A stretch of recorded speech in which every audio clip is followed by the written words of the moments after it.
It is the In Wheel Time Car Talk Show.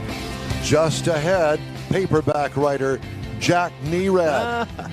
Konrad has This Week in Auto History, and we'll get you updated on the stories making car news this week.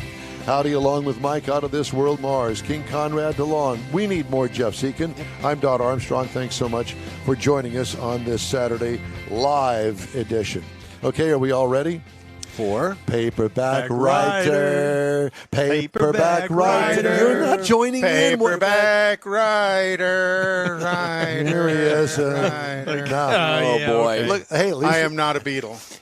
Well, whatever. All we can do is look at Jack, and we see that little smirk on his face. So obviously he heard the fine quartet that we are. Oh, gosh. The Fab Four. The Fab Four, that's us. Hi, Jack. How are you? Hey, great to talk to you. How do we sound on your end?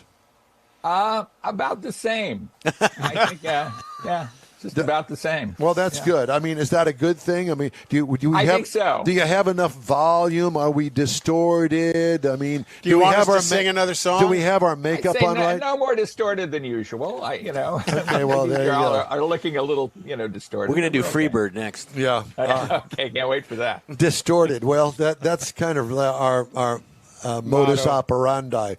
Jack, I had no clue that you, sir, are a novelist.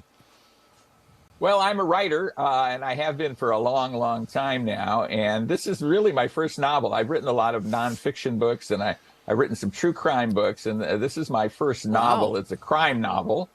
It's called Dance in the Dark. And it's, building on what I learned from a lot of true crime. I did a true crime book called Fatal Photographs. It was about a murder case that was kind of associated with the car business, actually, and the auto journalism business. And so this is kind of a natural segue. I'm kind of excited about it. I think it's an exciting book, and it's a lot like a true crime book. See, these things that we didn't know about you have all come out now, and now we know. Next thing you know, it's going to be you're going to be portrayed on television as the author of Dance in the Dark. I mean, I see big things happen. You're going on Oprah next. Yeah, I was thinking going on Oprah. Yeah, they better happen fast. You're right, Don. No, Jack, I mean, I was really, actually, honestly, really excited to see this. And I thought, wow, Jack, look what he's doing. But for you, it's nothing. It's just another little chink in the armor there, I guess. Well, I'm excited about it. I mean, when you are a writer and you finally publish your first novel, that's an exciting thing, right? And there's a lot riding on that. I mean, you can write about stuff that happened, and that's one thing, and it takes some talent to do that. So let me just read this. Jason Griffiths is the former rock and roll drummer turned computer programmer who's afraid someone's trying to kill him, but he doesn't know why. After living a quiet life for years, suddenly his girlfriend leaves him. He meets the most beautiful woman he's ever seen, and within days he's wanted for the murder of a drug cartel enforcer, a murder he didn't commit. Cops thinks he did it, so does the cartel. So he's stuck between them with nowhere to turn. Now the only person who might be able to help him is the new woman in his life, but is his stunning new companion an asset or an enemy? I love I'm going to buy the book, Jack. Well, I can get you a copy, Don, but I hope a lot of people do buy the book. It's an exciting book. I don't think people will guess the ending. It's a suspense novel, kind of movie-like, I think, in a lot of ways. So I think people will enjoy it. Listen, Hallmark needs all the help that they can get, and I'm going to propose to Hallmark that they pick up your novel and turn it into a movie. And if they make a movie out of it, I suggest Mike be the cartel guy. Yeah, Mars. Oh, yeah. I got a sombrero I can wear. Perfect casting. I like it. Well, I do, too, and you can buy it online. So how long did it take you to write the book, Jack? It's a good question. I kind of started it a long time ago, and then I picked it up again. And I'm a fairly facile writer. I write pretty quickly. I trained in daily newspapers, so I feel pretty confident about just getting something out. So not a whole long period of time. There was actually a news clip that I read that kind of spurred this thing. So it really is spurred by something that is based on a real story? Yeah, I mean, there's elements of it. You know, what it's one of those things where you see something in the news and you go, well, what if? What if this happened and this happened and this happened? You know, what would be the best way to protect this kind of information? And I kind of went from there. I've watched a lot of Perry Mason, so I could probably figure that out. There you go. I did too. I mean, Saturday night, I think we sat and watched Perry Mason every night when I was a kid. So, you know, guessing who the villain was or the murderer in that particular episode. Well, those kind of things help. Yeah. Yeah. Well, I'm thrilled, and it's a perfect time of the year. And, you know, for $14 on Amazon, Dance in the Dark could be a Christmas gift or several. And it's one that I'm looking forward to reading. And I'm really excited because I know the author. Well, very good. That's very kind of you, Don. I appreciate So, that. yeah, you bet. Well, Jack, it's obviously it's a little bit different than what we usually talk about on this show because with you, it's about cars, and rightly so. You're a well-versed author when it comes to car reviews and what's going on in the car industry. And I just got through reading a story about Carvana, and, you know, I know that everybody thinks that I rag on the whole idea of Carvana, but, you know, when they spend millions and millions of dollars on a damned vending machine to go get a car, it raises a red flag for me. I don't know about you. But then all of these other stories that we hear that they haven't, you know, paid the states in which they operate to people to get their title. I mean, things are just too weird to me on this deal. What are your thoughts? Well, it's kind of an interesting company, that's for certain. I mean, I don't know that people actually grasp that Carvana is really a used car dealer. You know, it's a nationwide or, you know, widely spread used car dealer. In some ways, a competitor to CarMax more than anything else. And, you know, they have a particular marketing scheme, and it's a scheme makes it sound crooked. It's not that. A particular marketing method. That's okay for some people. I always suggest that people do some comparison shopping. What's on Carvana might, you know, check the price there, check it at CarMax, check a local dealer, you know, check all the sources you can before you buy a car. So there's a billion different ways to buy a car these days. That's for certain. Well, and the other story that we read in the last hour is that inventory is really beginning to come back to the dealerships, and car manufacturers are starting to turn out more and more cars. And for you and I, that you know, we try to have our ear to the ground when it comes to you know, manufacturing and retailing new cars. That's pretty exciting because it's really been the doldrums here the past couple of years. Yep. Yeah, it's been very difficult. I mean, I talk to my friends at TrueCar a lot. And, you know, they have their finger on the pulse of the industry, too. And they say in normal times or before COVID, the inventory on dealers' lots was about 3 million cars. And it got down in 2021 to be under 1 million. Wow. So when you knock down the inventory, what's that, 2/3 or something like that, yeah, that's going to have some big-time effects. And we're still feeling the effects now. Now inventory is back up maybe to 1.2 million, 1.5 million, something like that. As you say, Don, it's coming back, but it's still not where it was. And, you know, when there's more inventory, it's a lot easier for consumers to buy cars and get better deals. Yeah. But Jack, do you think they really want to, or they will get it back up to, say, that 3 million level? It depends on who you're talking about. They, I mean, the car companies certainly want more inventory out there. You know, the car manufacturers, the car dealers are doing pretty well in this kind of market, right? I mean, they're marking everything up beyond MSRP, not everything, but they're marking a lot of things up beyond MSRP. They have people coming in and buying vehicles right as they show up or before they show up, and then, you know, they call them when the vehicle arrives. So they're not having to do the amount of marketing, advertising that they would normally do. I think car manufacturers are going to change that, though. We're going to see more production. we're going to see more supply in the marketplace, and I think we're going to see incentives again. I will tell you that I have a friend of mine that works for National and Enterprise Rent-A-Car, and they are, for the first time in a couple of years, actually starting to trickle in some new car inventory in the rental car market. Right. And to me, it's kind of a sign that if they're starting to get them in the rental fleets, then they're certainly showing up on dealer lots. And the first ones to come to mind, Kia and Hyundai.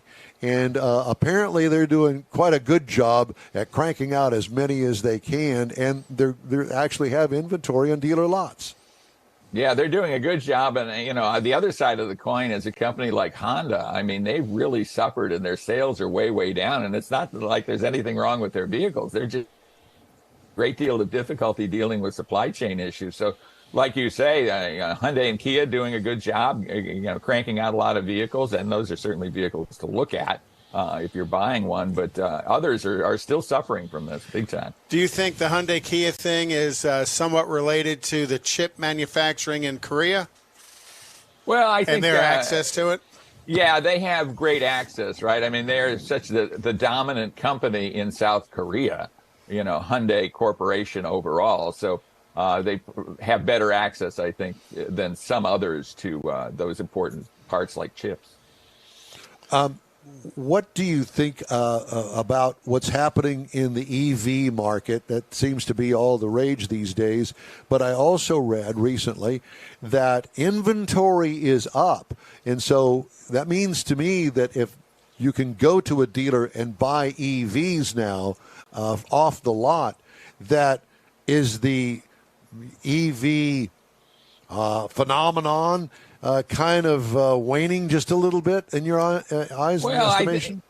I think we're going to see fits and starts in EVs just like everything else. I think as there's more supply. I mean, there's several things mitigating against the spread of EVs, right? I mean, we're seeing interest rates go up, so they're already expensive to begin with. EVs are expensive to begin with versus a conventional car. And then you have the potential cost of an auto loan being even more. So that's an issue. Mm-hmm. You have, fuel prices going down, maybe not to the level that they were in 2020, 2019, but fuel prices have been down. They've been down here in California, for example.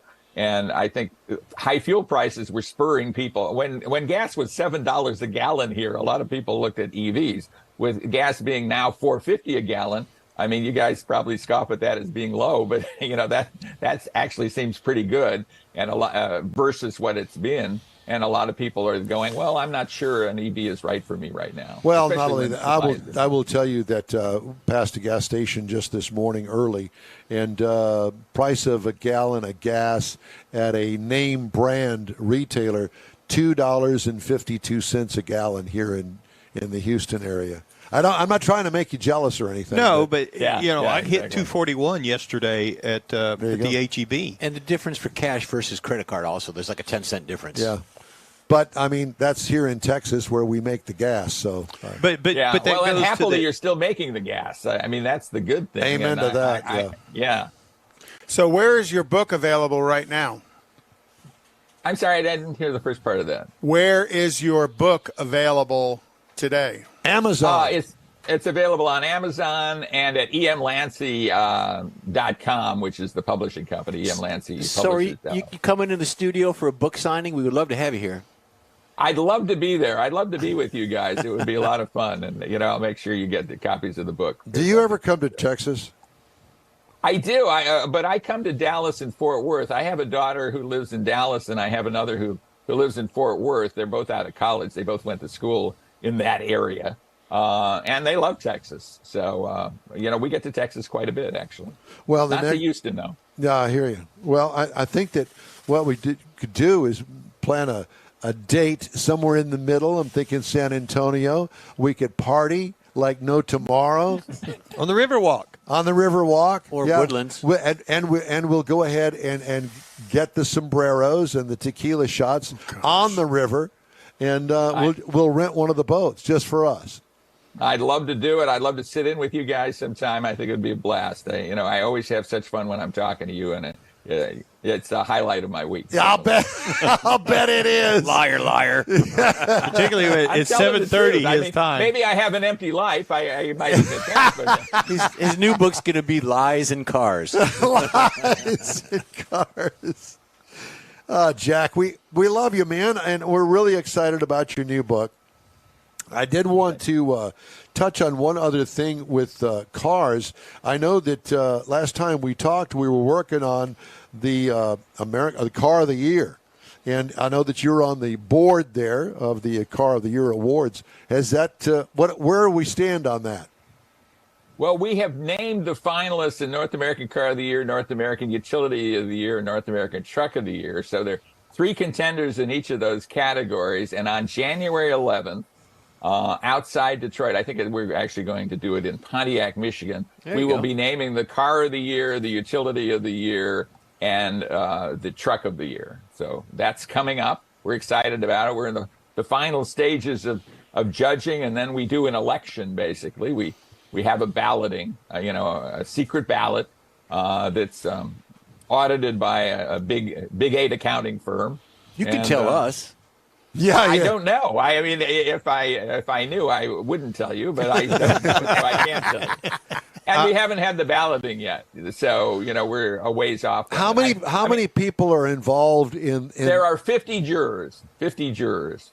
Jurors, okay, Jurors. 50. We need to get on that. And from what, all over the United States? United States and Canada. I think we have 7 jurors, 7 or 8 from Canada. That's fair. How do you become a Car of the juror? Year. How do you become? How do you become a juror? It's first you have to be probably in the industry for 15 or 20 years reviewing cars on a regular basis. And then there is a selection committee that when we have when somebody leaves the jury, and that happens every now and then, this committee puts in front of us, and I'm on the board, so I know kind of how it works. Some names of people who are logical candidates to become a juror. Like a Don Armstrong. That's what I was thinking. Yes, exactly. Don Armstrong could very well be one. Yeah. Let's put him on as a nominee. A nominee. Okay, yeah. Well, let me know how do I find out when the next opening is, so I could vie for that. It just kind of happens, right? I mean, some people resign. You're kind of on the jury until you're either you retire because you're not reviewing cars anymore, or die, or you pass away. Jack will call you, Don. Just hold your breath. All right, yeah. I'm going to hold my breath. But I got a feeling that it's not as easy as it sounds, because I've done some sort of industry kind of insider stuff, and it's like, wait a minute, this is way too much work. Well, there's some work to it. There's some joy to it. You have to commit some time to it. It's an all-volunteer organization. We actually pay to be members of the jury. We don't get compensated for it. Some of our travel is compensated, but that's about it. So it does take an element of time, and I'm the vice president of the jury, so I guess it takes a little bit more of my time than it does for the typical juror. The good news is you're on the jury. The bad news is you got to go to Detroit. Yeah, exactly. That's where he gets a couple times a year. Well, Jack, it's always great to talk to you. What is your website? Several sites. I mean, Driving Today is a place to look for us. America on the Road is the radio show that I do, and America on the Road is on all the podcast channels, and it's out there. So please look for that. It's not as cool as your podcast, but we think we do it okay. Oh my gosh! Well, you're too kind, but that's not the case at all, because I've watched America on the Road, and I thoroughly enjoy it. And I always thoroughly enjoy talking to you. Really excited about your new book, Dance in the Dark, available on Amazon. And I encourage I posted a link in Amazon. I encourage everybody to consider it when you're buying your Christmas gifts this year. Jack, thank you. Thanks for getting up and talking to us this morning. Well, thanks so much, and thanks for plugging my book a bit. I really do appreciate that. Well, I wish everybody happy holidays. Well, and same to you. Merry Christmas, and be safe out there on New Year's. Be a great Christmas gift. Take care, Jack. Talk to you soon. Take care, guys. Bye-bye. Thanks. Cool. I've always admired Jack Nerad. That would make a great movie name. Never met him in person, but I feel like he's a friend. That he's one of the guys. He is one of us. Yes, he is. Very knowledgeable and somebody that you can trust with his opinions on cars. Now, have you met him in person? I met him once in Detroit. I don't think I have met him in person. I wanted to, but never have. Yeah. Oh. His security team kept you away? Again. He's smiling. He's still on. Exactly. Well, I went to a funeral of a friend yesterday, and a mutual friend of Lieutenant Dan. Lieutenant Dan Patrick, Lieutenant Governor of the state of Texas. He was there, and he and I had a nice long conversation, and not about politics. It wasn't that at all. Dan's been a longtime friend of mine. Dan's a car guy, too. He is a car guy, and he cherishes his truck. Yep. And so, and you can see it in his commercials. And as a matter of fact, I remember one Mecum auction that we did a 3 years ago. And Dan, I looked down there, and there's Dan, and he goes, "Don, what are you doing here?" I said, "What are you doing here?" Of course, his security detail and all of that. They're all looking at me. I'm going, "Nah, go away." "Hey, Danny, it's good to see you." That kind of thing. So it was good. He did sit down and talk with us. It was real. Gave us real an nice. interview. Yeah. We need to get him back. Well, he's. I was asking him, so what's kind of busy right now. What's your schedule like? He says, "Well, I'm trying to play catch up because of the election that he won, and so he wasn't able to do any of his real work, and now he's trying to play catch up because the new session starts in the state right after the first of the year, or January. And so he's trying to play catch up and get ready for the new session. So he's a pretty busy guy. Anyway, it was good to talk to him. Time now for This Week in Auto History. And Konrad has that. And we're glad you're back to do it. Thank you. Yeah, I kind of watched Jeff work Hey. his way through it. Well, when you put it in a different language, I got to interpret it. There's that. This week in 1955, the federal government standardized the size of license plates throughout the U.S. Previously, individual states could design their own license plates, resulting in wide variations of width, height. Some of them had some shapes of the state and stuff, and now they all look like this. Yeah, except they're not from 1967. No, but it was, I think your oldest is 1961, so that is part of the standardized look. Yeah.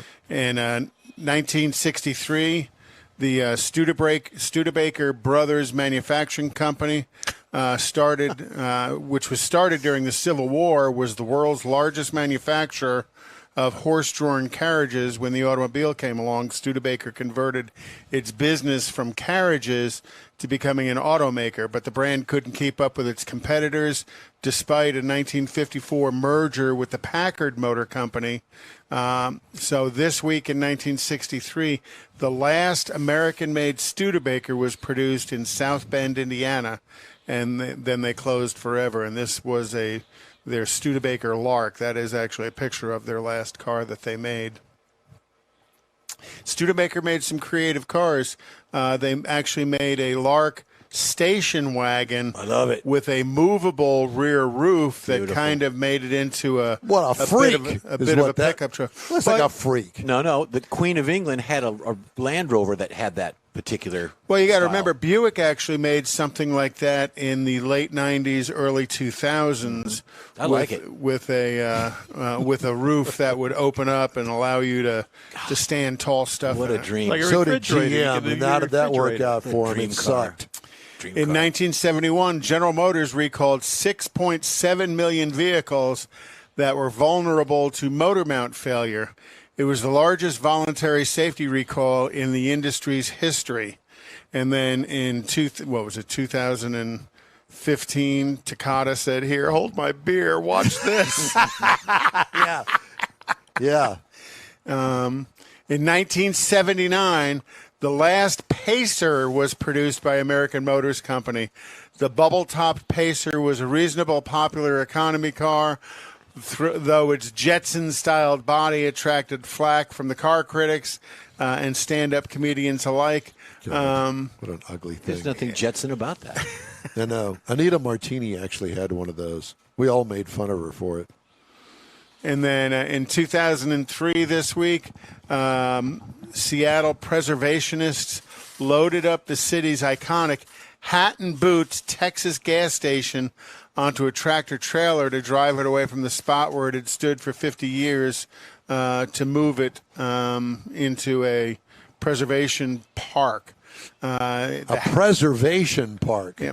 So the Hat was 44 feet wide, and it stood over the office and of the gas station. Each of the boots, one boot was the male restroom, the other boot was the female restroom. Oh, Okay. Well, There you there go. you have it. Something a little different. All right.